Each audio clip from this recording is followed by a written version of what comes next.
This episode is brought to you by the world's first reposado from Tequila Herradura, made with slow-cooked, hand-harvested agave sealed into oak barrels and aged 11 months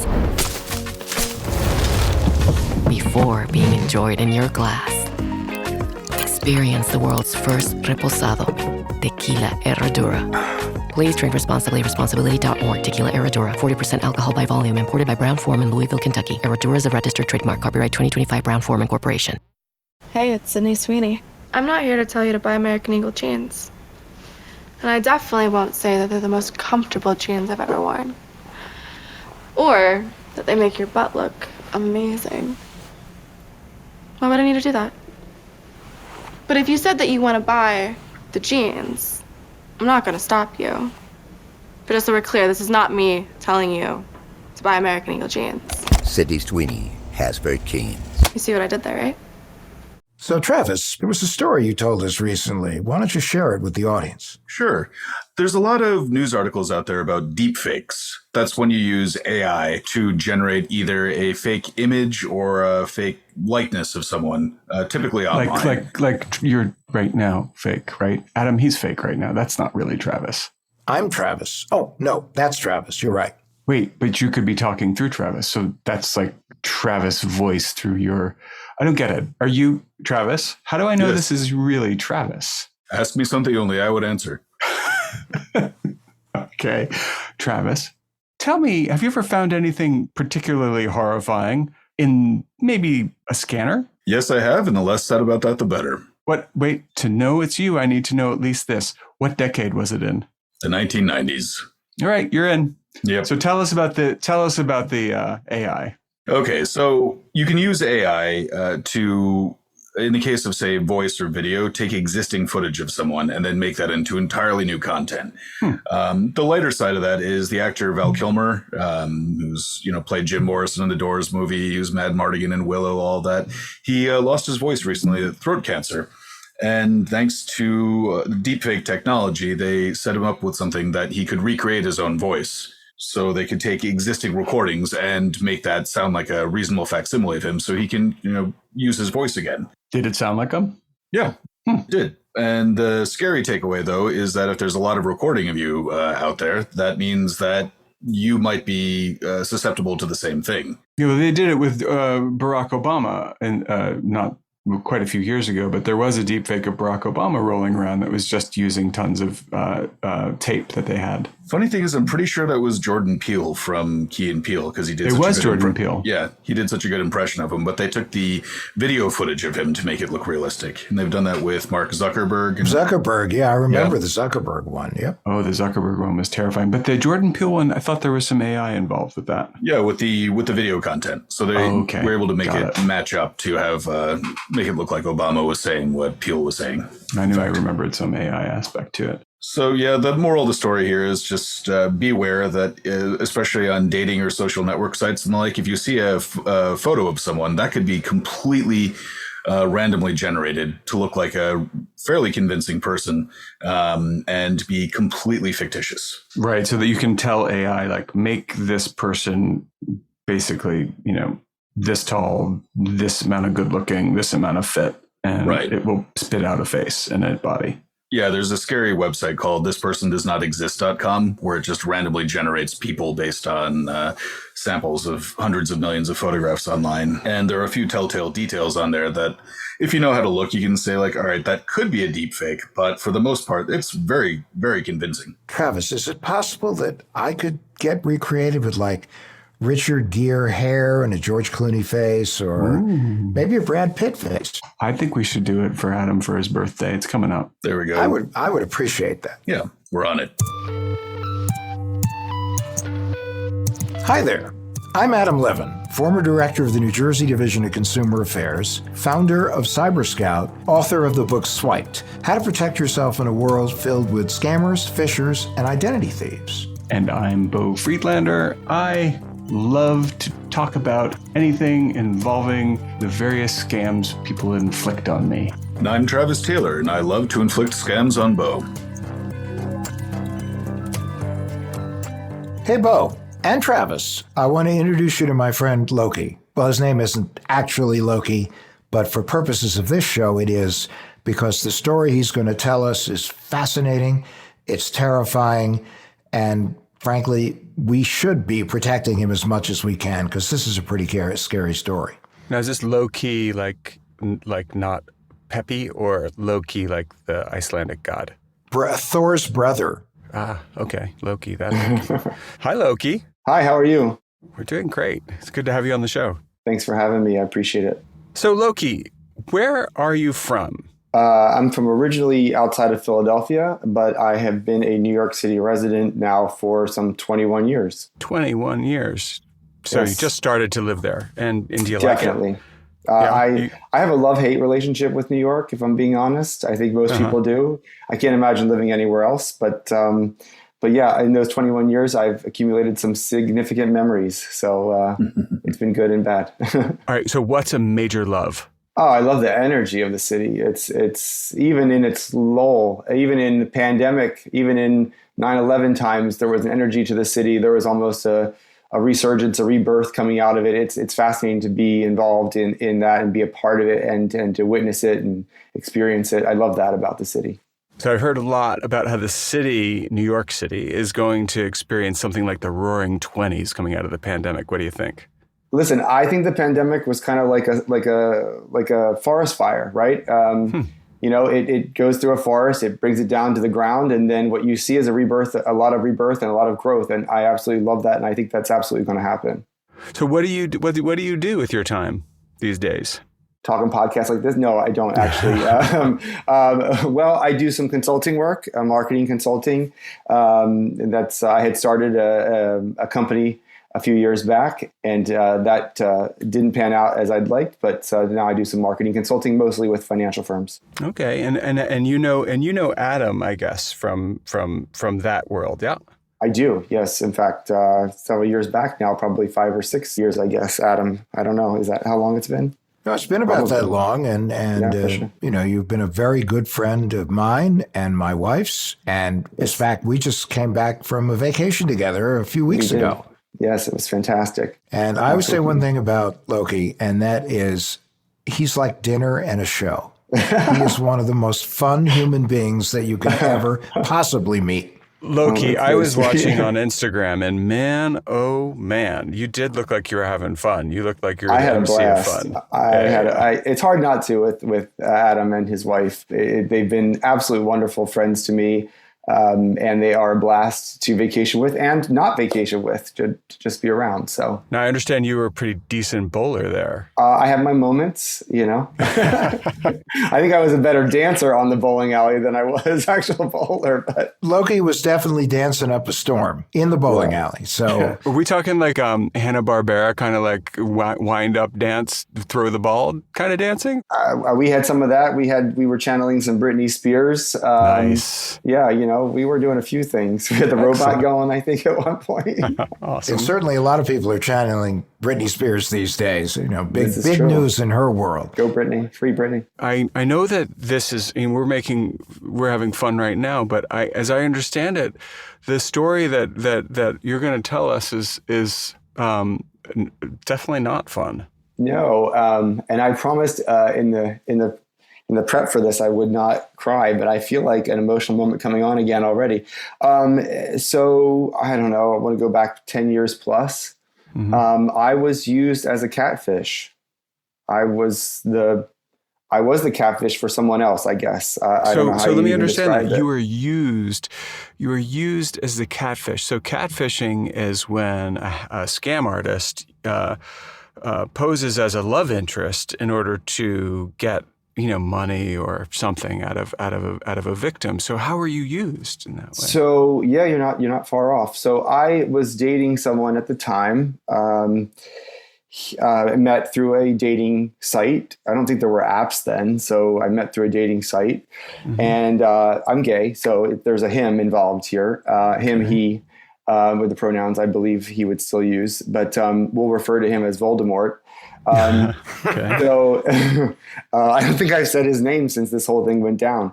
But so we were dating, and I should have known something was up from the beginning. But love is blind, they say. And I chose to ignore some of the signs that would suggest that maybe he wasn't the best person in the world.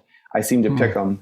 But anyway, we were dating. I was on a business trip in Chicago. And as it turns out, he created a fake profile on, I don't know if it was called social media, but on this site.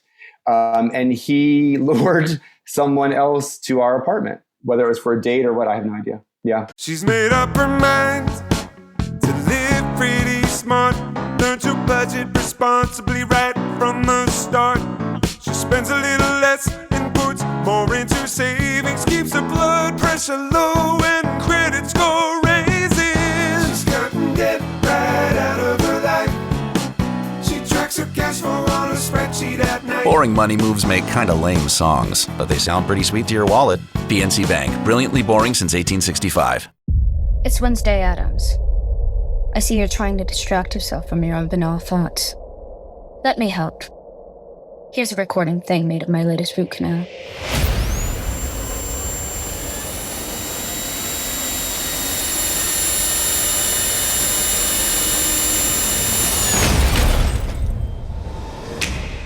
Wednesday, Season 2, begins August 6th, only on Netflix. So look, you said there were some red flags. What kind of red flags are we talking about? Well, the text messages that happened at odd hours of the evening and stuff like that. I should have known something was suspicious. My friends didn't get the best vibe from him either. You should listen to your friends. That's for sure, because they have they are carrying your best interests at heart, and they have somewhat of an objective view. But there were red flags there. He was also not the nicest person. I also tend to date people that aren't so nice to me, I guess. Oh. That's a whole nother show, right? But anyway, yeah. Take us back to what happened. Sure. So I'll do it chronologically. So we were dating. I went on a business trip. We were having some relationship troubles. There was some arguing, a lot of arguing going on. We weren't in the best place. I go away to Chicago on business. Thank God I had the receipts and the travel ticket for that. I'll explain later why. I go away, unbeknownst anything was going on. I come back, and we end up separating around New Year's of whatever year that was. And fast forward to February of the year following, around Valentine's Day, the police show up at my door. Now, what actually ended up happening was, while I was on this business trip, he created a profile using my picture, my likeness, my information, everything that would suggest it was me. And he started chatting, I guess, with someone, and they decided to meet up. And they met up at my apartment, because he was living with me partially at the time.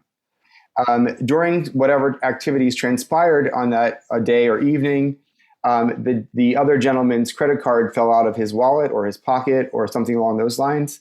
I'll spare any details that I may know that might make this show more salacious than it already is. When the gentleman left, he didn't realize that he left his credit card behind until a little bit later, at which point he texted my boyfriend at the time and said, "Oh, I think I left my credit card." And my boyfriend said, "I'll leave it with the doorman. You can come down and you can come back and get it." Well, in that period of time, he chose to write down the credit card number and all the pertinent details that would make that a viable form of payment for things, and proceeded to charge over $50,000 worth of stuff using my computer that I left back in my apartment to this guy's credit card. And that's a significant piece of information, because that's why the police came looking for me. They came to my apartment in February thinking that they were looking for me. I was the person on the profile. It was my IP address that was used to purchase all the items. And so they came looking for me because they thought either I had some hand in it or I was the guilty party or what have you.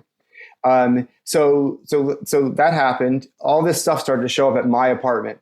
I don't know. The guy was a private chef.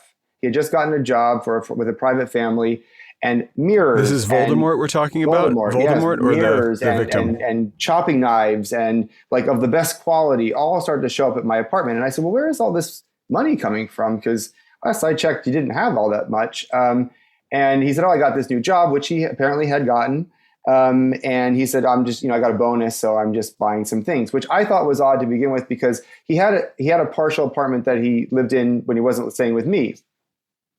I later came to find out that he had a third apartment somewhere else in the city. However, he was chronic at this. But anyhow, so all this stuff started to show up, and I was like, whatever. He goes, I think our relationship could use some help. Let's go to Miami for New Year's. Okay, that sounds great. I bought us tickets. We're going to fly into Fort Lauderdale because it's cheaper. And then he's like, well, we need to figure out a way to get from Fort Lauderdale to Miami. I said, well, my friend lives down there. He can drive us to Miami. So we are on the plane and we land.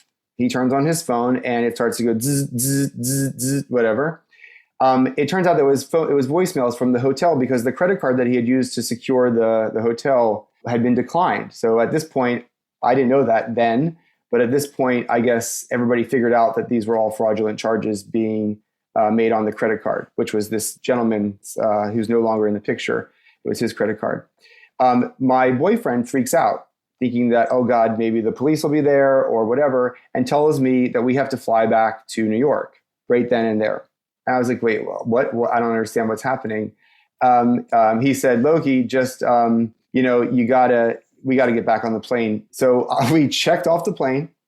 I meet my friend at the pickup and I tell him that we got to get back on a plane. So I buy 2 return flights back to New York. We're on the plane and I said, I don't know what's going on here, but we are done. So after this, this is the weirdest thing I've ever experienced. So then he moves out on January 1st. And then on February 15th, now we're now up to date.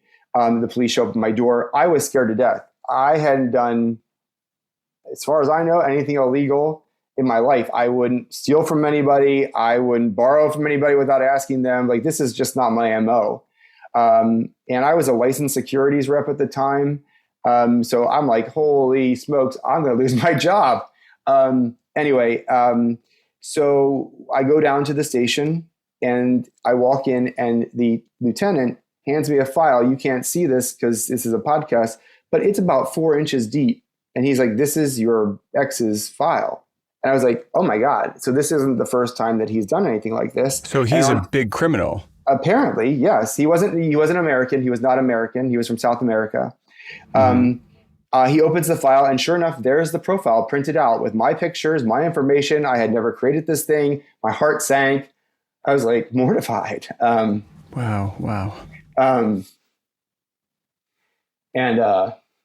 Sorry. Well, this is an example of what happens when, so many people will sit there and go, nobody cares about me. I'm just a regular person. Why would anybody want to commit some form of identity theft against me? And in this case, somebody very close to you decided that you were their ticket. Yeah. And it's tragic. Which is also often how we do get got, is by people who are closest to us. I mean, they do have access to our things. But I'm curious, Loki, when you went to the station, did you think you were going to be arrested?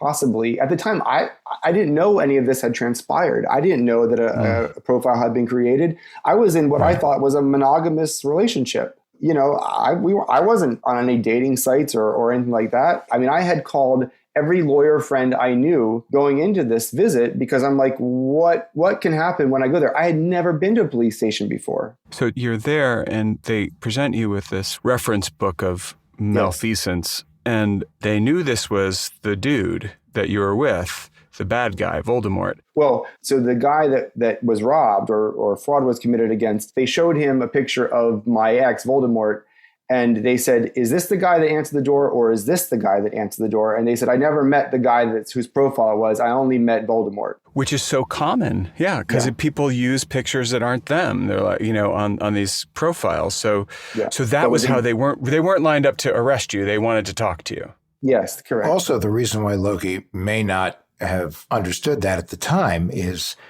that didn't mean that he might have not been conspiring with the other guy. Yeah, I mean, I had to come up with documents that showed that I was out on a business trip. I mean, it's hard to prove that I wasn't somehow involved, even though if I had the business trip tickets, because that could have all been part of it. But I think over talking to me, I mean, I had no file. right? And this guy had a file that was, 4 or 5 inches deep.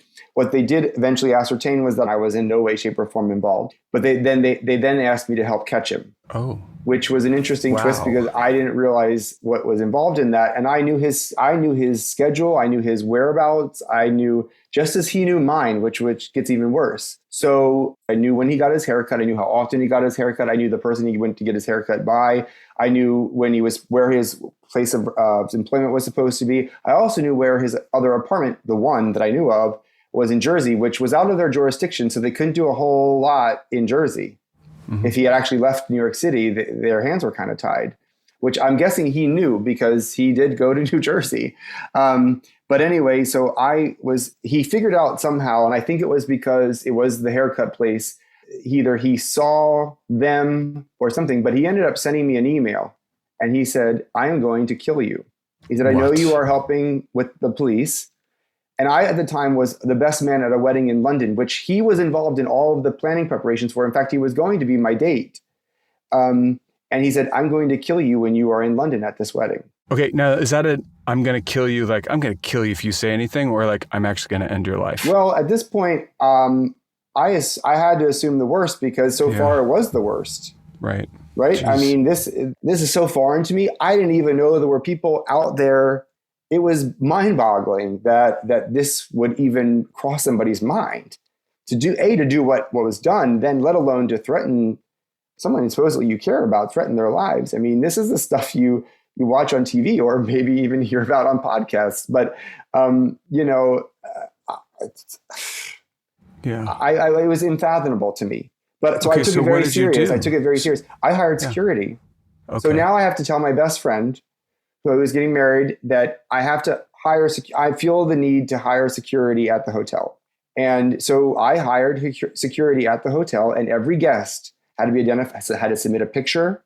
They were, I was scared to death. I mean, honest to God, I know it may seem absolutely ridiculous, but I didn't know what this guy was capable of. I mean, like I said, he had a 4 or 5 inch thick rap sheet, I guess, of things that he had done before. I didn't know. He wasn't American. He ended up fleeing the country. I had heard that he was in London at the same time that I was.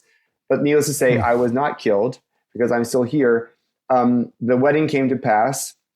And then the last email I got from him was, I still know where you are and I will kill you. And when was that? That was years ago. Knock on wood. Wow. Knock on wood. Yeah, knock on wood. But this is an example where you can't believe that someone is capable of doing something.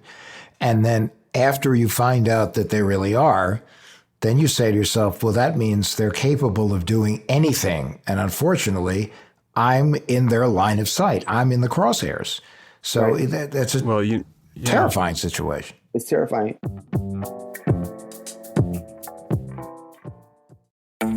Right now, at the Home Depot, you'll find storage solutions made to fit your needs. Grab an HDX Tough Tote to protect your tools. Or keep your sports equipment contained with reinforced snap-fit lids. Or stack up and make better use of your space with bins and totes built to last. Whatever you're storing, we've got the gear to keep it organized and protected at the Home Depot. How doers get more done. And Adam, yes, so this actually reminds me in a way, some identity-related crimes, many, sadly, are committed by people close to us. And it reminded me of Axton. Is it Axton? Axton. Axton Betts Hamilton, who, I mean, you remember the details of this better than I do. She was hacked by her mom? Yeah, basically her mother stole her identity. Her comment to us was, I did not know for 19 years I was sitting across the table from my identity thief, that she didn't even find out her mother was the one who stole her identity until her mother passed away, and her father found some credit card bills in a trunk in the attic. And then it turned out I remember this, actually. It was in a little metal filing thing in a barn when they were moving, and it was when they were moving the dad. And then they figured out that not only the dad, the dad, the grandfather, had all had identity theft done against them by the mom, and she had another family. No, she was living a double life. And, one of the important facts of identity theft, a sad reality, is that a significant portion of identity theft occurs within the family unit. Children steal from parents, parents steal from kids, people in relationships may steal the other's identity, siblings may steal from each other, and it's tragic. And a lot of those cases are never reported because people don't want to rat out a member of their family, so they live with it. I had an aunt that went bankrupt after her son basically stole her identity and ran up an incredible amount of bills, and she refused to turn him in, and that was her get-out-of-jail-free card. She wouldn't turn him in, and she ended up having to go bankrupt because she ended up paying the bills. Oh my God! So I'm starting to feel like I'm in one of those Ingmar Bergman films where everyone has to go hang themselves in the Red Barn, and I would let's just change the tone here a little bit, because what I want to know is, I want to talk about red flags. I want to talk about red flags because Loki, I identify with you 1,000%. I have been a person during my lifetime with a broken picker sometimes, or a bad picker. And so I've found myself in similar situations, not that situation, but situations where I'm like, "Oy, how did this happen?" And I just wonder, how there's no making that any better than it was. There's no, Voldemort is, an iconic character because of how much he sucked. So, there's no un-Voldemorting Voldemort. But there is the end of the movie, the end of the series, and then we can move on with our lives. And that's where, a good hearty conversation about red flags can be useful. And it sounded like in the beginning you said, like, you kind of gave me the answer, which gave me great hope, which was, you said, it's important to listen to friends. It's important to listen to the people around you when they're like, I don't like that guy. Is that a takeaway for me or for all of us? It should be. It should be. Like I said, love is blind. And so you walk into a relationship with the best intentions, right? Everyone wants to fall in love. Right. And so your heart is a very powerful muscle in many regards, and least of which is the love portion of what the muscle is capable of. And your head, sometimes the rational side of you gets put aside because you want to believe in love so much. We all want to be cared for and cared about. So we don't always have our own best interests at heart because we think we do. We think that other people that we might choose will. Sorry, but our friends, I always say this, I may not be rich in love, but I am rich in friends. And our friends definitely have our best interest if they're true friends. And I'm very lucky to have some very special people in my life, but I didn't listen to them. And I would encourage everyone to listen to their friends, because the friends they're your rocking chairs. They're the ones that are going to be there at death's bed. And they're the ones that you're going to grow old with, and they're the ones that are going to care about you. Not to say that your loved one, not to say that people who are better pickers than maybe Beau, you and I are, but or have been, rather. You got to listen to your friends. No, you're definitely right about that. And in your case, it was, this is a crazy analogy, but it's true. It's like when a small rural county finds itself up against hackers that are state-sponsored hackers from Russia. You were a giving, loving, open human being who fell for somebody who clearly had a very long rap sheet. They were an expert scammer. And it's like, it wasn't a fair fight. Adam, you couldn't. So after 6 months of PTSD therapy, I would come home from work and I would have my back to the walls, and I was deathly afraid that he had somehow gotten into the apartment. I later find out from my building security that he was using the various exits and entrances. He would never come through the same door twice.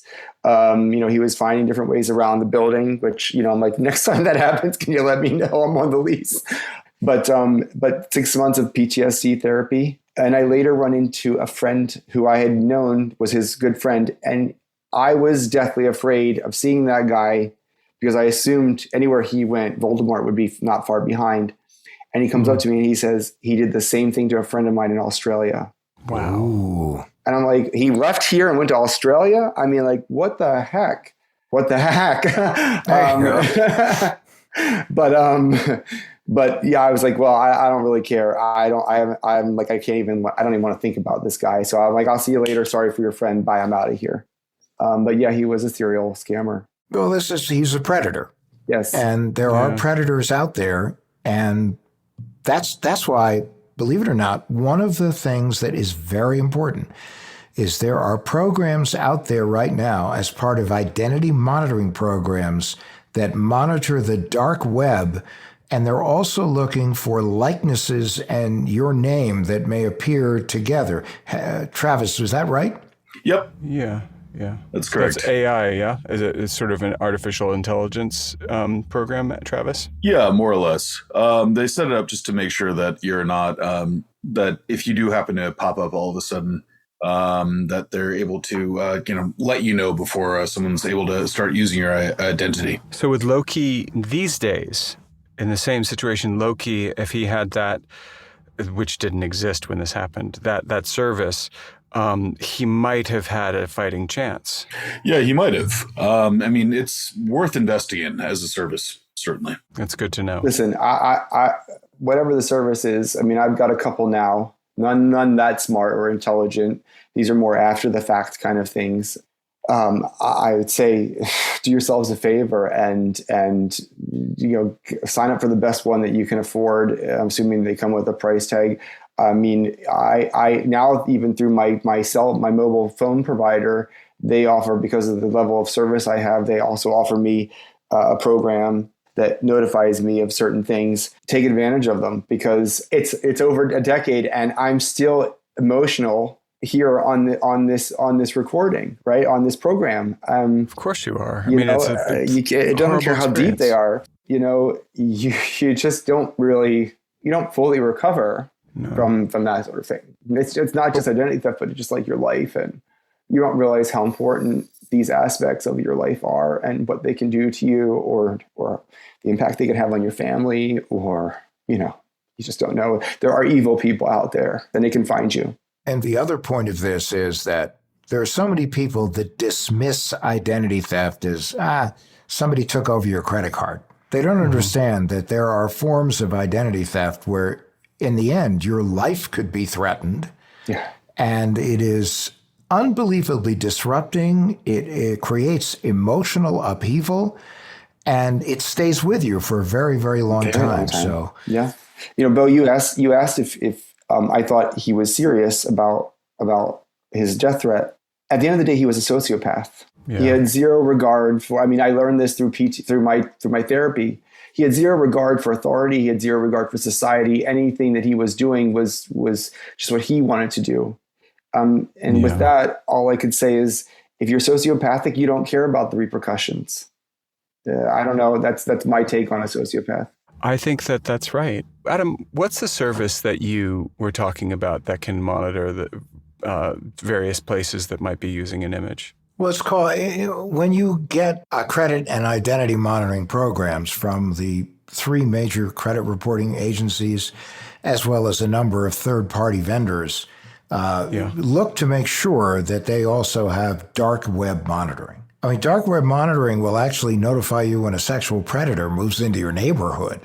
It's pretty granular as to what these scanning programs are looking for, and they're becoming more and more common, which is a good thing, especially when you deal with people like this person who, frankly, is a locust. And this person also is not, I think, speaking of Voldemort, if we stick with the Harry Potter thing, what the big lesson with Voldemort was Voldemort couldn't love and wasn't loved.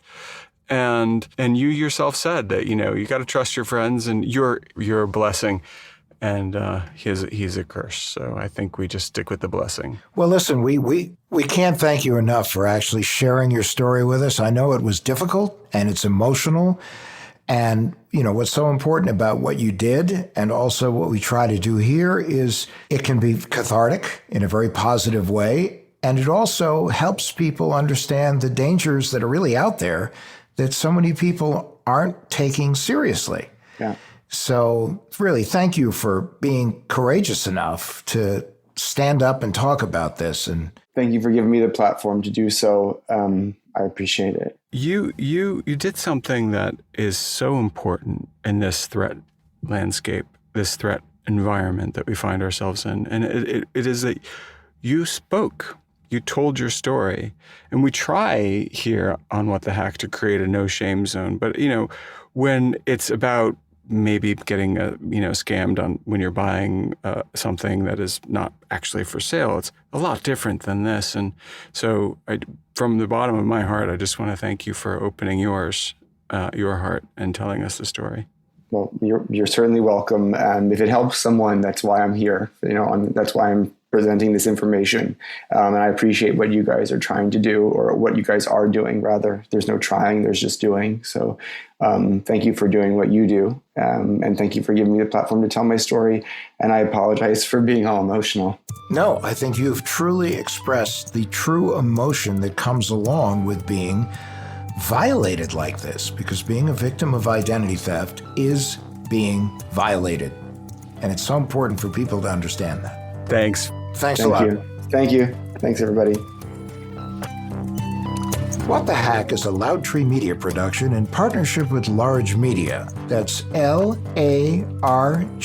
Media. You can find What the Hack wherever you get your podcasts. Be sure to follow us on social media and find additional information at adamlevin.com.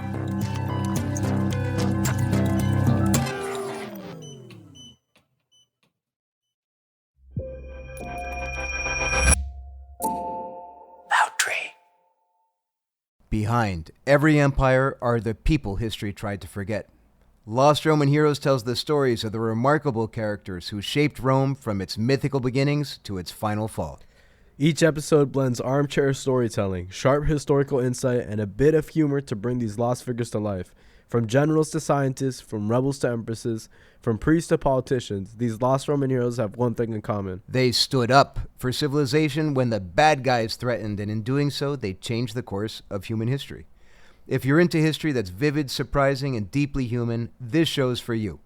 Behind every great meal is a person with a story to tell. Hear them on Culinary Characters Unlocked, the podcast that reveals the lives behind the food. Hosted by me, David Page, Emmy Award-winning journalist and creator of Diners, Drive-Ins, and Dives, as I talk with everyone from culinary legends to mom-and-pop standouts about the creativity, grit, and passion that shape the food we love. Follow Culinary Characters Unlocked on Apple Podcasts, Spotify, or wherever you get your podcasts.